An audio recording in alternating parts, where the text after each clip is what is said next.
Congressman Dan Goldman and Ted Lieu of the House Judiciary Committee are accusing Donald Trump's Attorney General of perjury. They put the accusation in writing to the Trump Justice Department, saying, quote, testifying before a House Judiciary Committee hearing on February 11th, 2026, Attorney General Bondi emphatically stated there is no evidence that Donald Trump has committed a crime, yet a number of the documents from the Epstein Files released to date by the Department of Justice directly contradict her statement.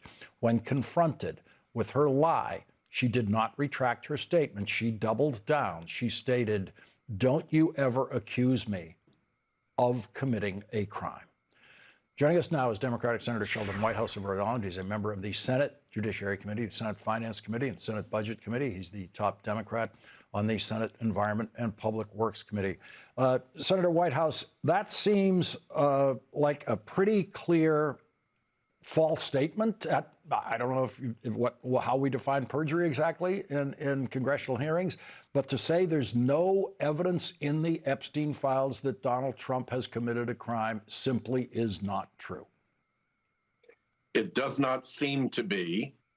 I would like to see more investigative work done to really pin that down.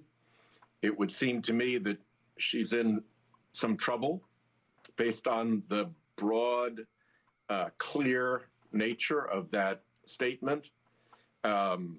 Just to go back to the evidence for 1 minute, I think your viewers, should know what a 302 is and should know what a bait stamp is, to put this into context.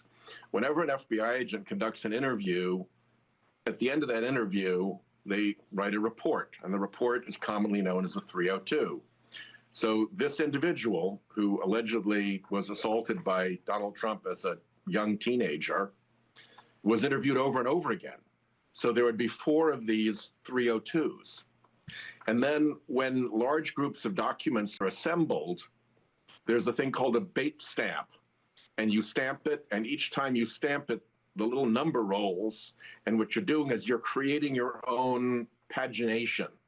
So you can go back through a production of a lot of documents and know exactly which page. It's a very important reference.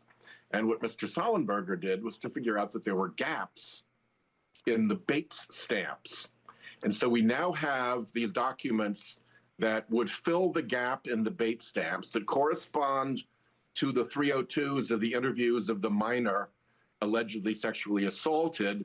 And we also know that that packet was provided to Ghislaine Maxwell's lawyers as discovery for them to look at to understand the criminal case of the government against her. That packet of information now belongs to her and her lawyers.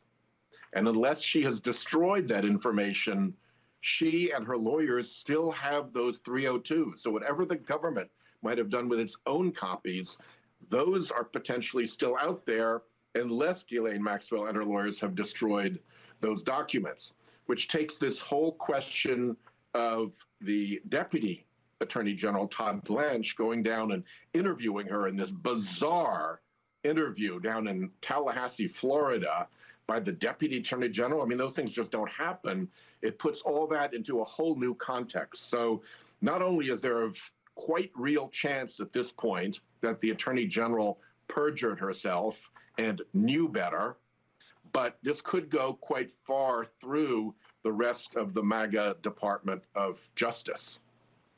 Let's turn to another word from, evidence, as we know, evidence is not proof. That statement that they have, that we have read in the Epstein Files, is not proof, but it sure is evidence, and it is absolutely what investigators call a lead.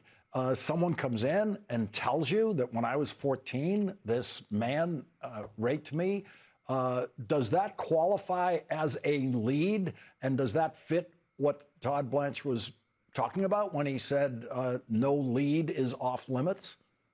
It's pretty undoubted that that qualifies as a lead. At best, you could say that this was a crank complaint that nobody took seriously, and therefore it was instantly discounted as a real lead, and therefore nobody should count it as a lead.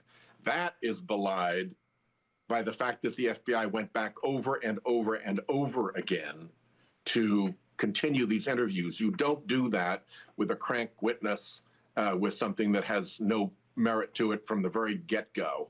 So every part of this looks like it is a lead and looks like it is evidence against Donald Trump, and that makes the Attorney General's statement false. Senator Sheldon Whitehouse, thank you very much for joining us tonight.